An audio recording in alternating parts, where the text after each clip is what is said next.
Gracias de nuevo por encontrarnos una vez más en este ciclo de conversatorios que nos hemos propuesto desde el año pasado para seguir haciendo la labor que nos hemos planteado como objetivo de vida profesional y de vida ciudadana y de vida compatriota. Compartir el conocimiento que tiene que ver con la política asociada a la gerencia, porque consideramos que ambas disciplinas son complementarias y son esenciales para que los resultados a nivel de gobernabilidad puedan funcionar y obtenerse. Hoy tenemos un invitado muy especial que pertenece a esa nueva generación de venezolanos que se ha venido formando y que, a pesar de ser un sacerdote jesuita que tiene un trabajo digno en nuestra sociedad venezolana, no ha dejado de prepararse. Es un líder integral, además de ser un líder de nuestra religión cristiana católica. Se graduó de dos profesiones que complementan para convertirlo en un líder que cumple una función y que la viene cumpliendo desde hace tiempo, porque le venimos siguiendo, que es la de formar líderes en Venezuela. El padre Arturo Peraza es abogado, egresado con honores en la Universidad Católica Andrés Bello, también mi universidad, donde tuve la oportunidad de prestar mi servicio como profesor universitario en el diplomado de Gobernabilidad, Gerencia Política y Gestión Pública durante 5 años. Doctor en Ciencias Políticas en nuestra Universidad Central de Venezuela, profesor de pregrado y posgrado en la Universidad Católica Andrés Bello y la UCAP Guayana desde 1996. Fue director de la revista SIX del Centro Gubilla entre el 2007 y el 2010. Luego asumió desde el 2017, se empeñó como vicerrector de extensión de la UCAP Guayana, además de rector del Colegio Loyola Gumilla de Puerto Ordaz. Ahora tiene el compromiso de ser el rector nacional de la Universidad Católica Andrés Bello en el periodo 2023 y 2027. Hoy le hemos pedido su colaboración al padre y le agradecemos porque de inmediato se puso a la orden para que nos haga un análisis del contexto Venezuela desde el punto de vista de su conocimiento y perspectiva que tiene del país. Buenos días, adelante, padre Arturo Peraza.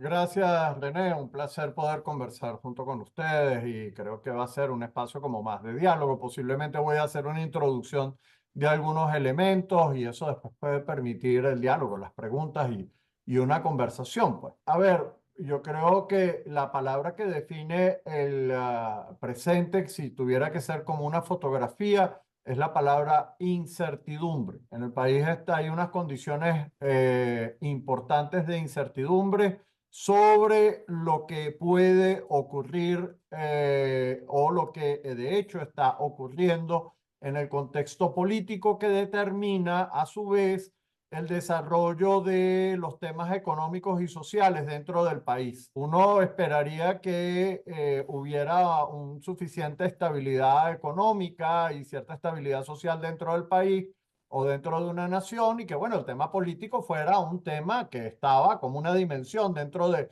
contexto del desarrollo de una sociedad y normalmente en los países desarrollados o suficientemente desarrollados eso es así, pero en el contexto venezolano todos sabemos que el tema político y particularmente las circunstancias actuales determina prácticamente las condiciones de existencia de los elementos que están vinculados a los temas económicos y a los temas sociales. El hecho de que a partir del año casi 2016, pero podríamos ubicar el hecho del año 2018, un proceso en donde la legitimidad del gobierno de Nicolás Maduro fue puesta bajo cuestión por una cantidad importante de países, en virtud del modo y manera en la cual él llevó adelante un proceso que él definió como proceso electoral, pero que en realidad tuvo importantes carencias. Y el hecho de que progresivamente Venezuela entró en un proceso de pérdida de capacidades democráticas que fue progresivo a lo largo de todo el siglo XXI, con distintos momentos de marcas que fueron pautando estructuras autoritarias que se han ido cada vez más subrayando y remarcando en el proceso venezolano hasta el presente. Bueno, eso ha hecho que al final también termine estallando una crisis económica y una crisis social que recibe eso de crisis humanitaria compleja, pero que en el fondo expresa una realidad que está viviendo buena parte de la población venezolana, en donde el acceso a bienes y servicios básicos, estamos hablando de alimentación, educación, salud, vivienda, es prácticamente cuasi imposible.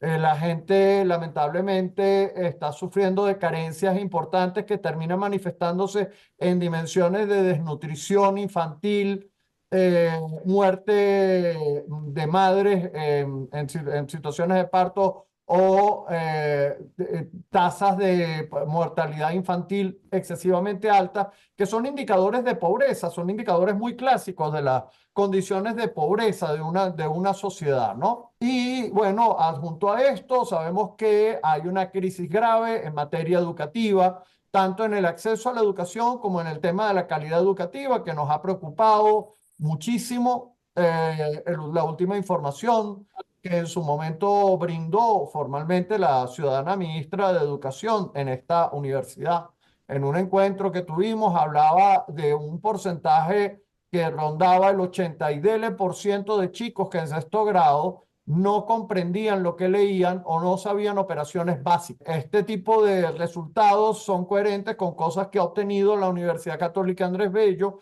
a través de la aplicación de evaluaciones que llamamos Excel, que nos permiten seguir un elemento de diagnóstico de la situación educativa.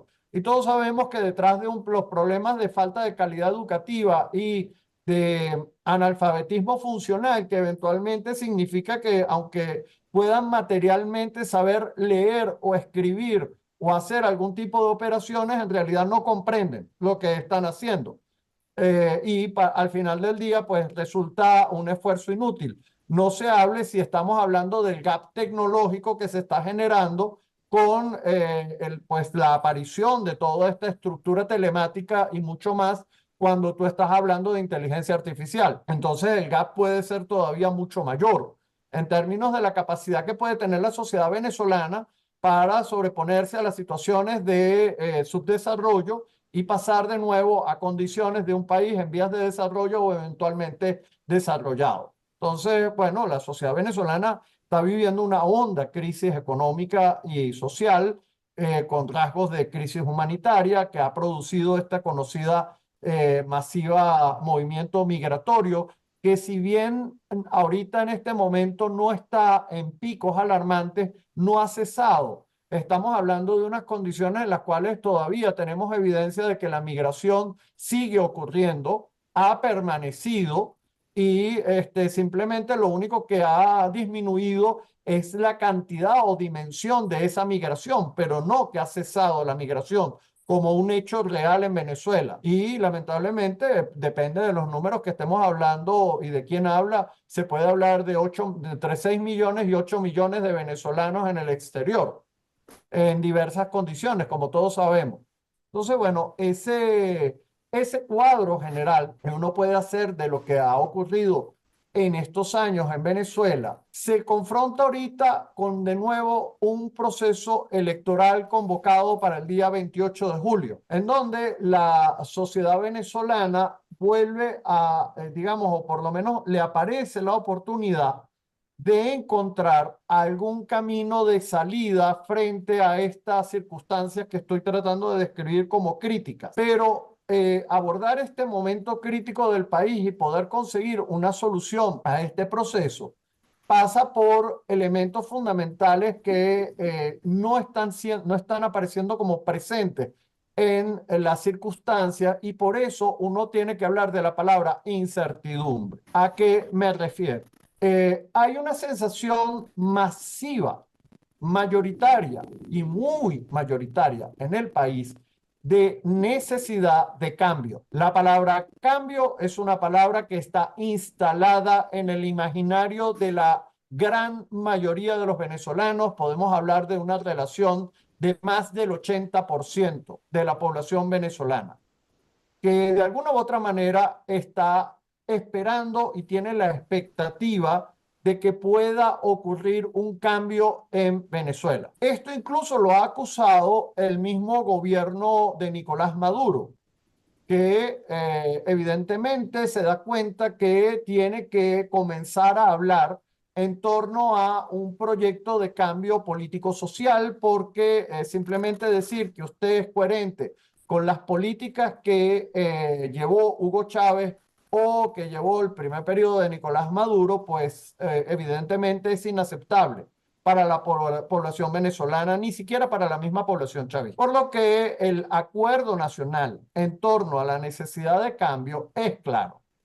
El problema viene en torno a cómo viabilizas ese cambio y quién tiene que llevar adelante ese proceso de cambio. Ante esta disyuntiva aparecen en este momento dos rutas que aparecen como opuestas y confrontadas. Una ruta es la ruta de una suerte de evolución interna guiada por el madurismo fundamentalmente, que pretende que ellos podrían garantizar un modelo que ellos, la narrativa política es que ellos garantizarían un proceso de desarrollo dentro del proyecto, dentro del modelo chino.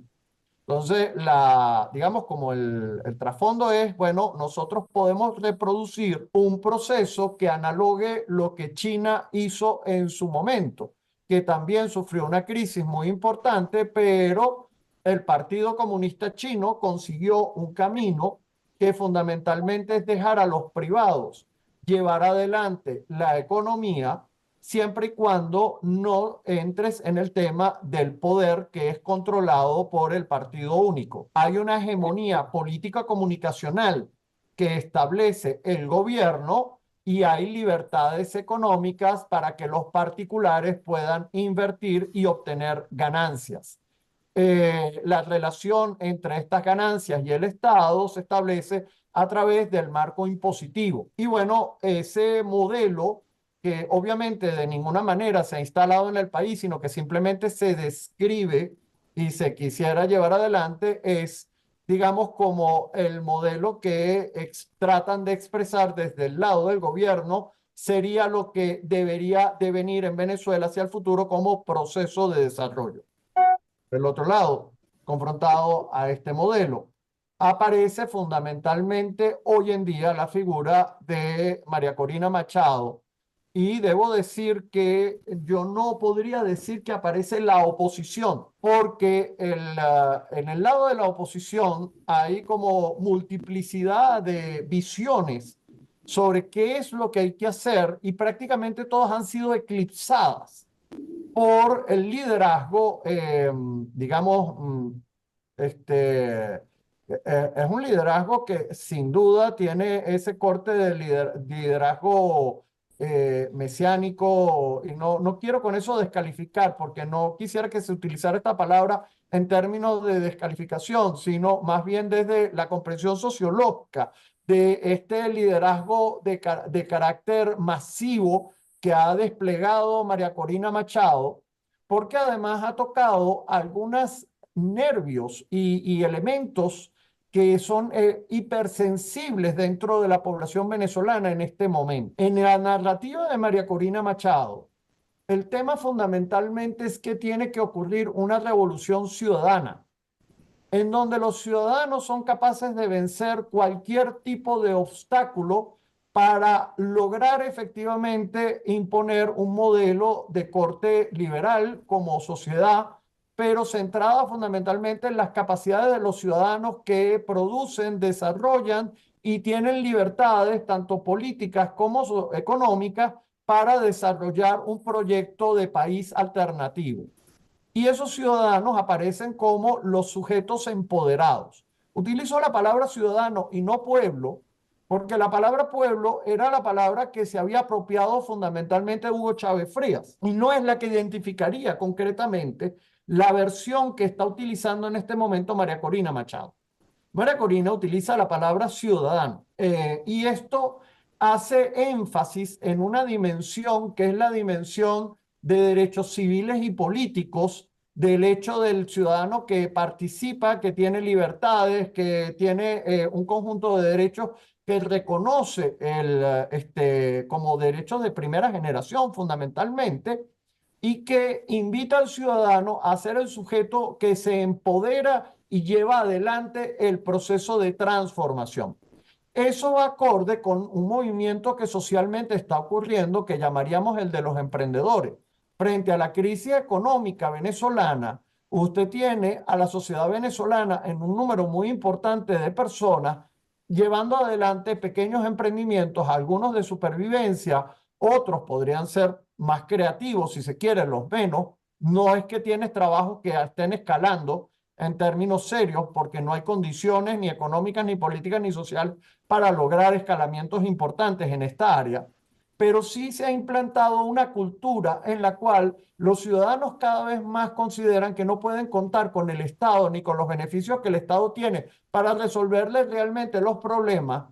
Prácticamente se ven las ayudas del Estado como unos accesorios que eventualmente me pueden ser útiles, pero que no me resuelven lo que yo requiero resolver, por lo que termino entendiendo que tengo que ser yo quien tiene que salir a resolver los problemas de salud, educación y alimentación en mi vida. Y eso termina generando una sensación de necesidad de empoderamiento, que a su vez el discurso ciudadano de María Corina Machado termina reforzando.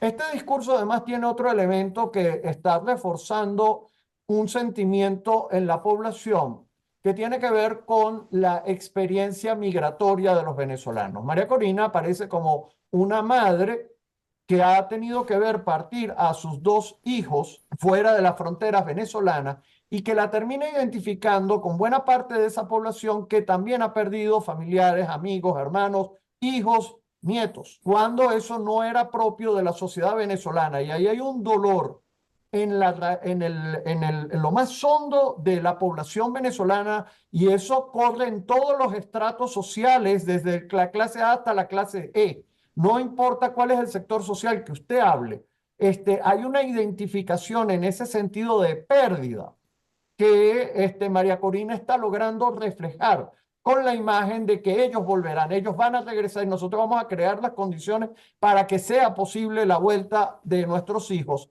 a nuestra patria. Y eso genera un proceso de identificación. Por tanto, es un liderazgo que genera muchísima identificación en este momento, en ese sentido, análogo a lo que en su momento logró Hugo Chávez en otro momento del país, bajo otras circunstancias y otro discurso totalmente distinto a este. No se parecen los contenidos del discurso, pero sí se parecen los efectos que esto está logrando.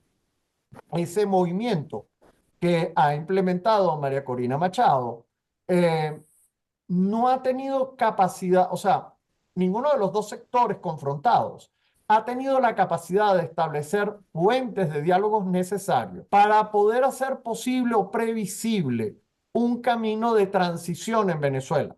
Si es que debe haber algún camino de transición que signifique integrar estos polos en este momento en una ruta de salida. Y esto es lo que genera la sensación de incertidumbre.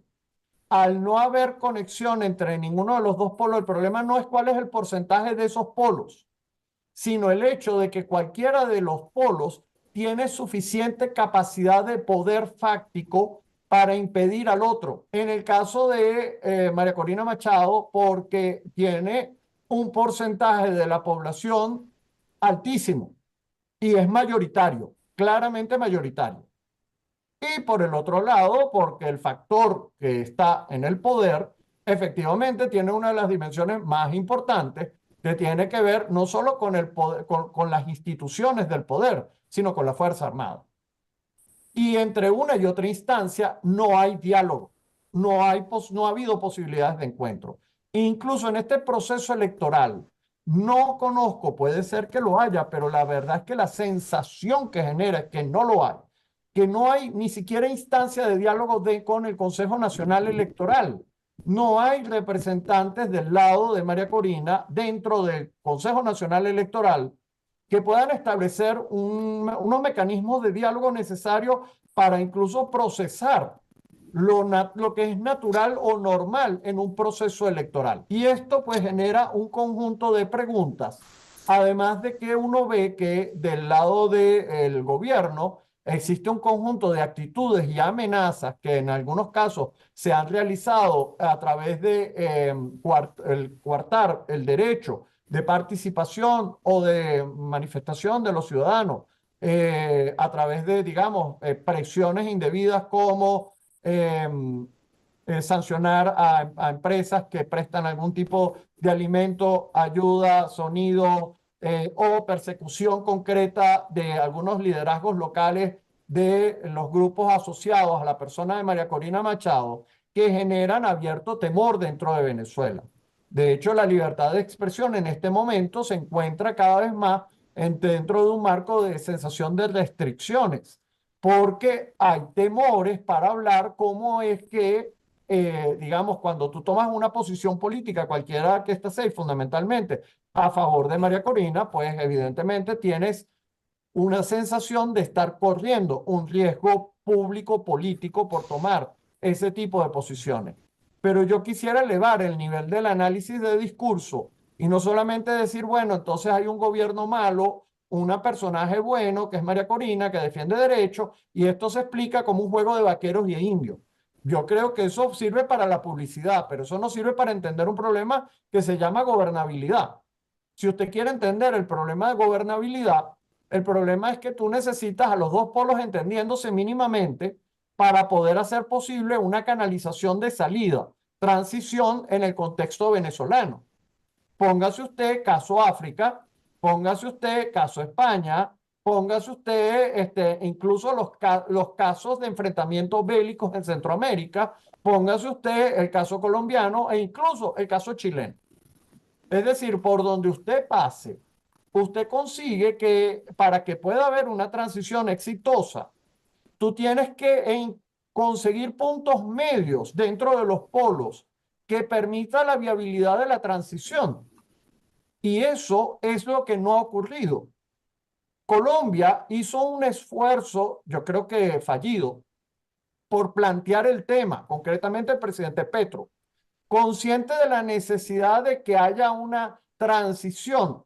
Transición no significa un paso de gobierno. Por favor, yo quisiera destacar esto. Yo no estoy hablando en este momento de ganó María Corina o Edmundo y entonces hay que empieza un proceso de transición porque ganó María Corina o Edmundo. Probablemente si usted cuenta votos, eso probablemente es lo que ocurre. El punto focal aquí es que el proceso de transición tiene que ser visto mucho más elevado como una necesidad de que la sociedad venezolana encuentre unos pactos básicos comunes que permitan que la sociedad como sociedad, sea cual sea la posición política, pueda funcionar sin tanta violencia interior como la que en este momento está ocurriendo y lleva tiempo ocurriendo. Y que nos ha llevado incluso a escenarios como la Corte Penal Internacional. Entonces, superar esas condiciones supone la necesidad de un encuentro entre las instancias de poder para lograr pactos mínimos que permitan estructuras de transición hacia el futuro. Y esto en este momento no tiene ninguna apariencia de realidad. Y eso genera la incertidumbre. Es decir, ¿y qué va a pasar entonces? ¿Va a ser posible que dos puntos y la sensación es que no va a pasar nada o que peor todavía, el resultado de este proceso sea o un sometimiento mayor, que es un modo de violencia, o una explosión social con resultados inciertos porque todos conocemos los hechos de los años 14 y 17 y 19. Entonces, no es que el resultado de situaciones de manifestaciones públicas es desconocido en Venezuela. En Venezuela ya tenemos 3 experiencias de resultados sobre esa materia y que uno no puede darle la espalda como diciendo, no, eso no va a pasar y ahora va a ser algo absolutamente distinto.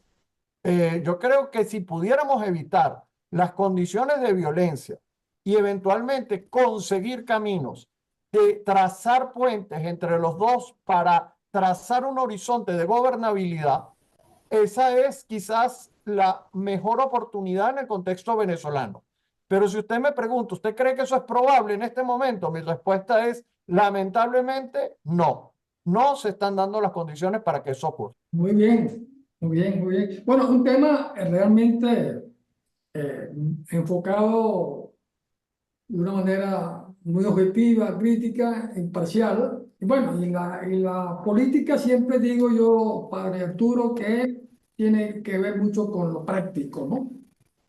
Porque se trata de buscarle soluciones a los problemas de manera concertada, negociada, y pacífica, ¿no? No podemos tampoco obviar de que se está ante un régimen que no cree en estas características de lo que creemos en los valores y principios de la democracia. Por lo tanto, siempre tienen un pero y siempre tienen unos actores que son los actores que menos invitan y promueven el diálogo, como un Diosdado Cabello y como un Jorge Rodríguez, que son las cabezas visibles que siempre están como parados allí tratando de mostrar hacia dónde hay que llevar las cosas.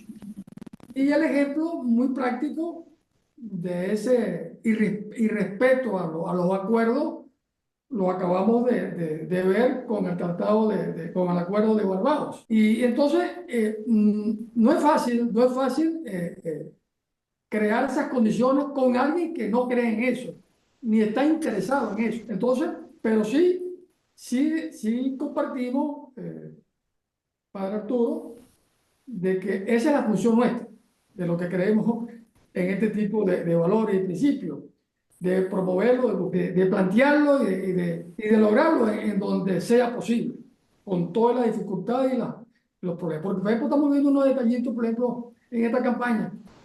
El que se le ocurre, la taguarita, la bodeguita, que se le ocurra prestarle apoyo a María Corina o la estación de servicio, cualquier persona, inmediatamente viene el Estado impositor a cerrar y a clausurar lo que hace falta mantener abierta, porque si nos vamos a las estadísticas, estamos viendo últimamente que el 70% de las nuevas empresas están cerrando, mientras que el gobierno está empecinado en cerrar las pequeñas que son las que tiene la gente de bajos recursos como medio de sustentación.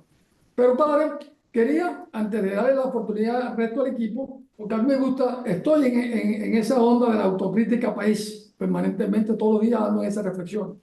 El padre de Viana dijo una frase hace 30, más 24 de gobierno, 30, como entre 30 y 40 años, no sé exactamente los años precisos.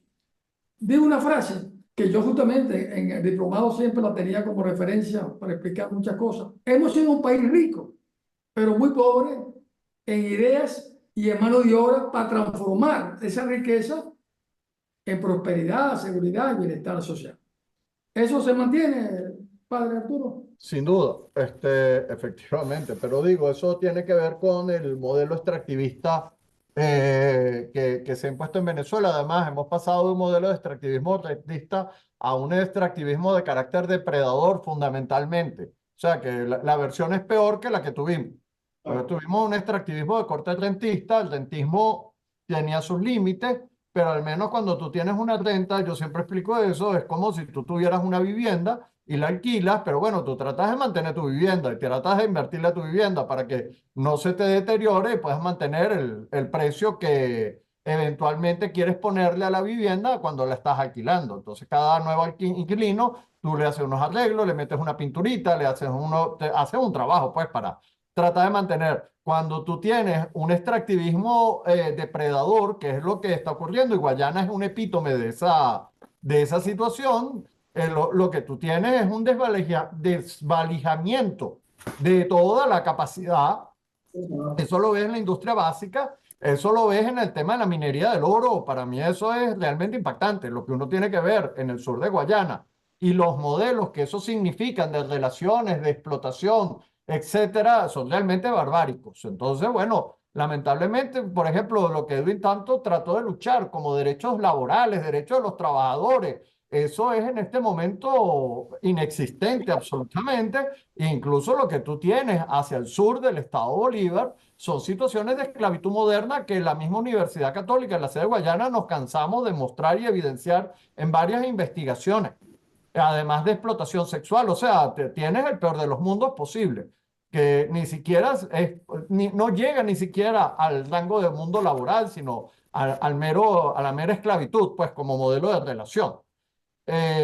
Por eso es que sí, lamentablemente eso, digamos, aplica a África y aplica lamentablemente a nuestra sociedad. Tú puedes tener diamantes y eso no te hace rico. Tú puedes tener petróleo y oro y no te hace rico. La riqueza está por el modelo de relaciones de producción y de trabajo. Y eso desde Adam Smith y el mismo Marx sostenían que el valor de la cosa venía por la capacidad de transformación del objeto. No porque hubiera una cosa que de suyo fuera valiosa en términos de objetualidad, sino porque el trabajo humano los hace ricos, porque genera transformación.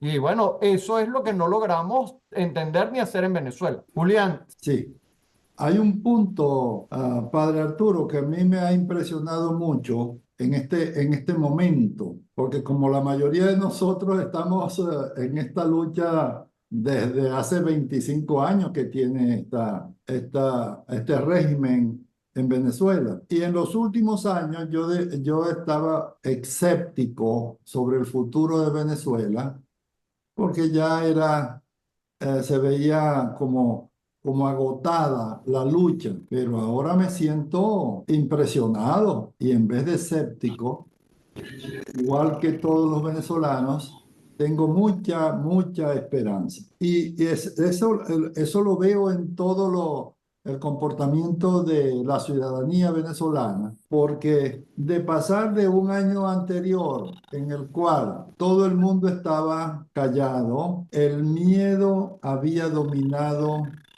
a la ciudadanía, pero ahora no. Ahora el ciudadano está activo y ha perdido lo principal, que es el miedo al poder. Ya le perdió el miedo. Pero lo que me maravilla más de este movimiento que está liderizando María Corina Machado, desde antes de octubre del año pasado, en el cual se hicieron las primarias, se hicieron las movilizaciones y logró pasar su mensaje de que sí había esperanza y había que ir hasta el final. Y esa esperanza, que es parte de la fe, que también, como mencionó René, como católico también yo veo que la esperanza se desplegó sobre Venezuela. Es como que el Señor escuchó nuestras oraciones y la Virgen María cubrió con su manto protector en todos los rosarios que se hacen,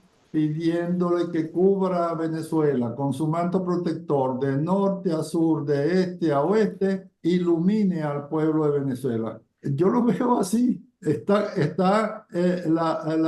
venezolano está lleno de esperanza, una esperanza muy grande. Y María Corina no está ofreciendo, ni Edmundo González, no están ofreciendo obras y cambios económicos. Su principal mensaje es derivado de lo que le pide la gente. ¿Y qué es lo que piden? Lo que piden es el regreso de mis hijos, la unificación de la familia. Eso es, porque todos, sin excepción, todos los venezolanos tienen una familia desgarrada. Unos están en Sudamérica, otro por Colombia, otro por Estados Unidos, México, Europa, toda se desperdigó, toda la familia venezolana. ¿Y qué es lo que les regalan los venezolanos? Veámoslo en los videos. ¿Qué les regalan los venezolanos en sus lágrimas, pidiendo la unificación y el retorno de mis hijos? ¿Qué es lo que les regalan? Les regalan rosarios, y María Corina está llena de rosarios. Eso es lo que a mí me impresionó. Por eso yo tengo mucha esperanza de que con toda la incertidumbre que la hay, porque en este movimiento hay mucha incertidumbre, no sabemos qué va a pasar, pero sí sabemos que la gente, el 90% de los ciudadanos venezolanos quieren que haya un cambio y que se termine este sufrimiento. ¿Cómo lo ve, padre? Bueno, yo trato, digamos, yo entiendo y me parece muy bonito el modo como describe la situación. Entiende que yo en política trato de mantener cierta asepsia del tema religioso, porque me parece que entonces eso termina legitimando también acciones como el tema de los evangélicos rezando, llorando por Nicolás Maduro, y entonces involucrar el tema religioso en este tipo de temas corre riesgos en una sociedad que puede terminar más fracturada que unificada. Y yo trato de mantener el tema religioso en su ámbito y el tema político en su ámbito. El tema político siempre es relativo. Los temas religiosos son trascendentes, entonces uno trata de, no es que no están vinculados, yo creo que la motivación religiosa siempre es importante, pero bueno, creo que después las mediaciones políticas son decisiones humanas. En ese sentido, para mí, en el tema político, lo que cabe es como las preguntas de responsabilidad en torno a cómo hacemos que ese deseo de cambio y de reencuentro de los venezolanos se pueda hacer real y se pueda hacer sin violencia. Y esto es para mí como la preocupación fundamental de por donde trato de desarrollar una línea de pensamiento que, aunque no necesariamente es el más fácil en el contexto venezolano por las razones que acabo de decir, la pregunta fundamental que yo me hago es, bueno, ¿qué puede ayudar para que efectivamente puedan darse efectos del reencuentro? Porque yo estoy de acuerdo contigo. El discurso de María Corina, y fundamentalmente es de María Corina, es el reencuentro de la familia. Y esa es como su oferta fundamental, no hay otra oferta, no es que ella está proponiendo un conjunto de políticas públicas en temas de seguridad, no sé qué. La verdad es que prácticamente eso es inexistente en el discurso, no aparece. Tampoco aparece en el de Maduro, porque lo de Maduro es como desgajado, cada día habla de una cosa distinta, sin conexión, sin articulación. Yo siento al gobierno, al partido, digamos, al gobierno de Nicolás Maduro sin narrativa y sin proyecto en este momento, lo que es grave, porque sino que tú ves intervenciones desgajadas en donde se está hablando segmentadamente según intereses excesivamente particulares, y entonces, bueno, un día atiendo a los evangélicos y eso, y al otro día hablo de los motociclistas y hacemos piruetas y así sucesivamente, ¿no? Se atienden como cosas muy distintas. Eso no le está pasando a María Corina. María Corina sí está teniendo un discurso que es claro, que es coherente, que llega al alma de un tema muy sentido. Y creo que eso es muy importante en términos políticos. Yo debo decir que yo tenía tiempo que no veía a la oposición tocar un elemento sensible real de la población venezolana y que tocara el alma más extrema, lo más medular de la vida del ciudadano, digamos, de a pie, de la gente del pueblo, y la gente lo siente así. Y por eso hay identificaciones que terminan resultando en estos gestos que tú estás señalando, de que bañan a María Corina de Rosario y de oraciones y de bendiciones, porque en el fondo están expresando un dolor que hay por dentro y que María Corina está recogiendo, y está recogiendo con acierto. Eso me parece que es, por lo menos es la percepción que yo tengo del contexto que estamos viviendo ahorita en Venezuela. Gracias, padre. Gracias. Edwin, Carlos, ¿tienen alguna pregunta? Bueno, muy interesante la intervención del padre Arturo Peraza. Me produce una gran alegría o una gran satisfacción la ubicación del tema en poderes fácticos. Es decir, tenemos dos posiciones que no son solo malas y buenas, sino que además son visiones de la realidad y son poderes cada uno de ellos. En el caso de nosotros, de la oposición, en el caso de los que estamos promoviendo el cambio, hemos logrado lo que hace unos meses definimos algunos, tratando de buscar un lenguaje que superara la confrontación violenta o la, la afinidad con una concepción violenta de la confrontación política, esa sería la definición más completa, llamamos desarrollar una presión cívica ineludible para quienes detentan el poder y además con una ostensible condición pacífica. Es decir, es una presión cívica ciudadana que no puede eludir el régimen con facilidad, porque es como un agua, una ola que lo atrapa, pero al mismo tiempo esa presión cívica saca una bandera blanca y dice, nosotros no vamos con la violencia. Es decir, esa combinación de cosas, creo yo, es lo que se ha venido logrando desde el planteamiento de las primarias, pasando por las elecciones universitarias de la UCB, la primaria con todas sus contingencias, y posteriormente la respuesta que se ha venido dando, incluso algunas iniciativas del gobierno, de quienes ocupan el gobierno actualmente, como el caso sobre el efectivo, el mismo caso del efectivo, donde hubo un debate, digamos, de mucha altura, con denuncias y con señalamientos, pero un debate de altura en el tema del Esequibo, y posteriormente en el tema de la búsqueda de una fecha de las elecciones y de un cronograma electoral para centrarnos en la polémica con el régimen, en el tema electoral y en el tema de la confrontación política cívica.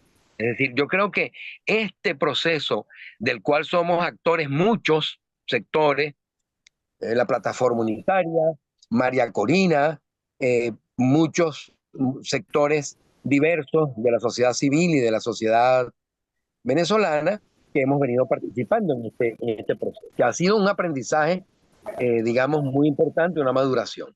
Ahora bien, el planteamiento que yo quiero ahora proponerle a Arturo, si puede, digamos, darnos algunas luces, es decir, para que dos partes, o tres, en este caso dos fundamentalmente, dentro de un mismo contexto nacional y siendo partes de una nación, de una república, puedan entender que para reglas no violentas, discusión del tema del poder, tienen que haber unos puntos de partida fundamentales. Es decir, tiene que haber algo que cada uno respete, que cada uno acepte como válido, para que entonces puedan ponerse de acuerdo en otra dimensión de esas mismas cosas. Entonces, yo he visto que hay dos cuestiones, digamos, que nos pudieran dar ese contexto común.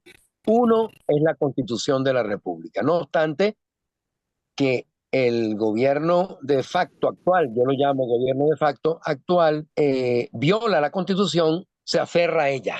Es decir, la proclama, la enuncia, incluso han mantenido un conjunto de formas, y por eso se diferencia de las dictaduras tradicionales militares, ha mantenido un conjunto de formas, digamos que en este caso no las voy a detallar porque sería largo.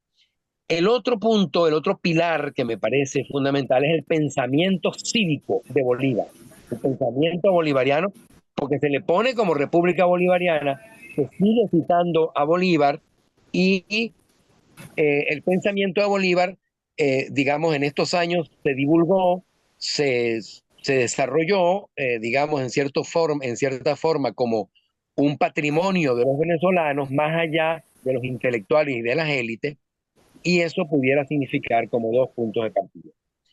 Pero además de esto, para que esas dos posiciones antagónicas se pongan de acuerdo, es necesario que haya un centro de gravedad, es decir, unas mediaciones también aceptadas por ambas partes que permita ese encuentro hacia la búsqueda de salidas que puedan ser satisfactorias para ambas partes, dentro de una visión de que una parte puede perder algo y otra parte también, pero al mismo tiempo cada parte gana algo que pudiera perder. En síntesis, no estamos en este momento, por ejemplo, en la guerra contra Alemania. No estamos en un momento así donde había que prácticamente barrer al nazismo. Estamos en una confrontación política en una nación con con sectores, ambos puntos de contradicción son venezolanos, ambos puntos tienen derechos, porque todos tenemos derecho, inclusive los delincuentes más grandes tienen derecho a la defensa y tienen derecho a un debido proceso. Por ejemplo, ¿no? Porque ha habido de parte y parte una negación absoluta de la otra parte. Y resulta que la negación no es absoluta. La negación debe ser parcial. Puede ser que una parte, en el caso, como lo señaló el compañero René, pueda considerarse ellos como absolutos, el caso del régimen. Sin embargo, sus propias divisiones internas, su proceso interior que sigue en desarrollo, incluso dentro de la Fuerza Armada y dentro de la burocracia y dentro de sus bases político-partidistas, ahí se demuestra que no tienen una compactación absoluta. Entonces, ¿qué pudiéramos con este marco? ¿Qué pudiéramos nosotros prever como elementos que faciliten ese encuentro entre esos dos polos para promover una propuesta de salida y de continuidad de la República Venezolana? Yo creo que en este momento hay dos actores que van a ser importantes en ese proceso, Lula y Petro. Y quizás también el gobierno mexicano juegue un papel muy importante en este tiempo. Son gobiernos de izquierda, pero democráticos. Y esa doble condición en este momento es propicia para que esos gobiernos puedan tener un nivel importante de incidencia en la necesidad de que los actores se puedan sentar y establecer un conjunto de reglas básicas comunes que permitan este camino de transición al cual yo acabo de hacer referencia.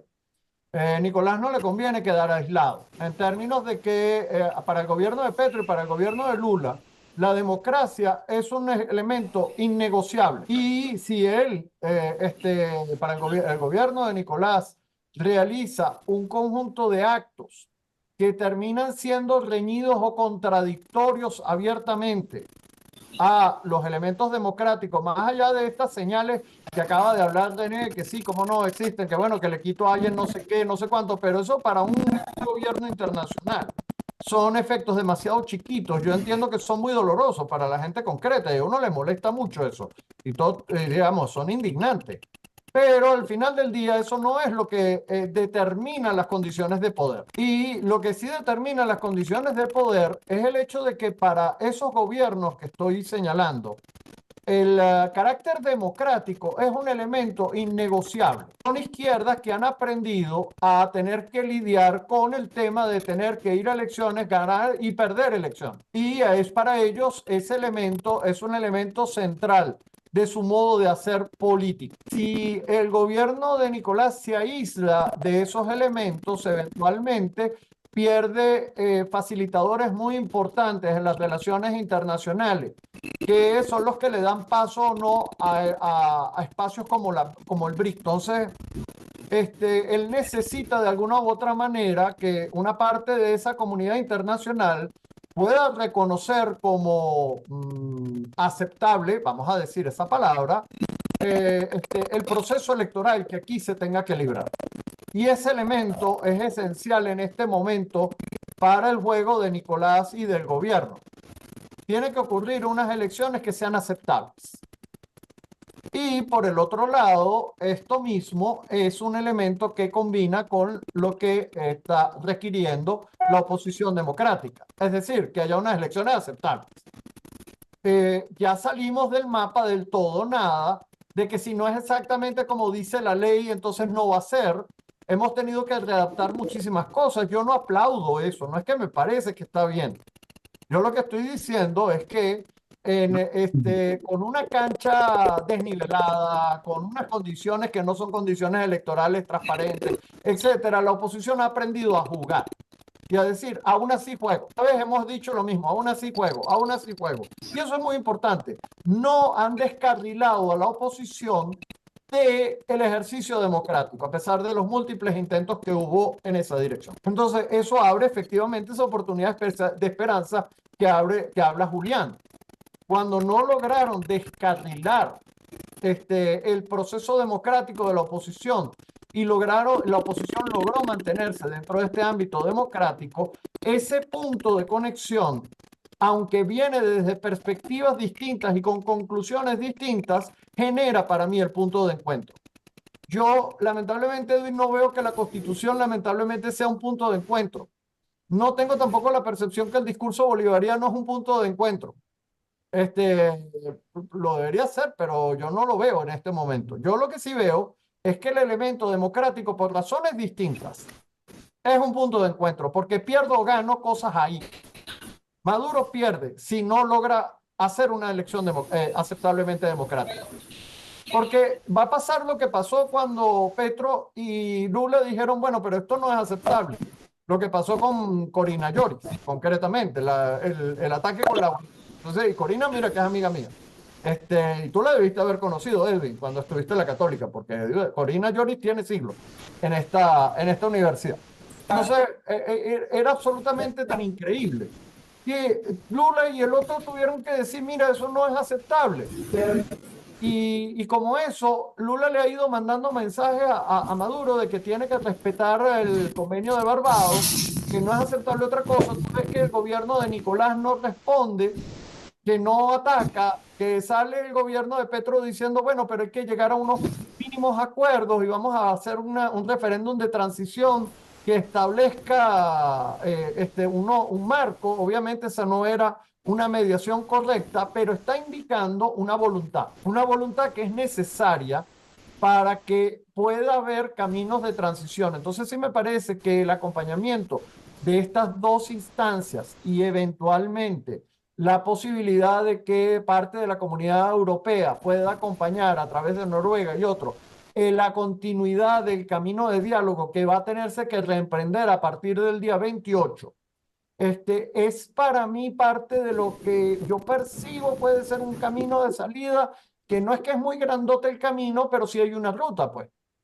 Y bueno, no sé cómo la vamos a transitar, pero yo siento que esas presiones pueden colaborar de manera importante a mantener canalizado el proceso en términos de razonabilidad y de diálogo. Y esa es la expectativa que yo tengo en este momento. Muchas gracias, Arturo. Las características las conocemos de quien se está confrontando. Ahí no hay mucha preparación, ahí no hay mucha capacidad, pero tiene de todo ahí un cúmulo de asesores diversos y complejos. Y el verbo y la expresión van orientados hacia esa posibilidad. ¿Usted cree, le digo con todo el respeto, usted cree que Maduro, si pierde las elecciones, que la va a perder porque pareciera que, por lo que estamos viendo, estaría dispuesto a reconocer ese resultado, desde el punto de vista personal suyo, desde el punto de vista de su análisis face to face? No sé. O sea, ese tema para mí sería desconocido. Bueno, Digo, ante la pregunta que tú hacías, René, yo creo que el proceso es mucho más complejo de que yo reconozca o no reconozca. Me parece una versión muy simple de la realidad, porque el proceso es un proceso y esos procesos son complejos. Y por eso hablo de la negociación y la intervención de varios y no sé cuánto más. Yo creo que son procesos más complejos que el simplismo de que el día 28 yo me imagine que el señor Amoroso llegue y dice, ganó el señor Edmundo. No lo veo, no lo veo de ninguna manera. Veo sí que eventualmente, si ocurre una mayoría muy importante, pues empiece a haber un proceso de preguntas y de procesos de diálogo. Y eso sería muy feliz si eso llega a ocurrir.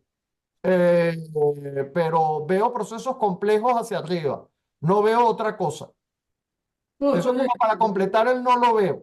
Sí, correcto, está bien. No, está bien porque yo como internacionalista también tengo mis reservas porque nos estamos apoyando mucho en los factores externos y hay muchos elementos que nos hacen desconfiar de que esos no son determinantes en estos momentos, en este juego de la geopolítica mundial, para uno decir, caramba, no, tenemos el apoyo de Estados Unidos, no, tenemos que... No, no, yo creo que ahí tengo mi reserva, porque es la cuestión de ubicarse en el otro lado de la geopolítica para tú sentirte seguro de lo que piensas hacer o hacer.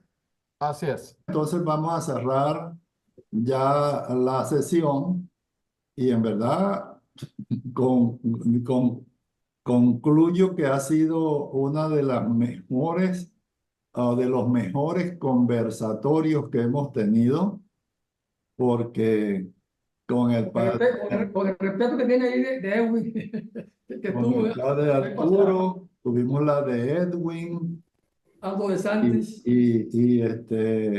está con el padre Arturo. Le doy muchas gracias al padre Arturo por su sabiduría en este análisis político como doctor en ciencias políticas.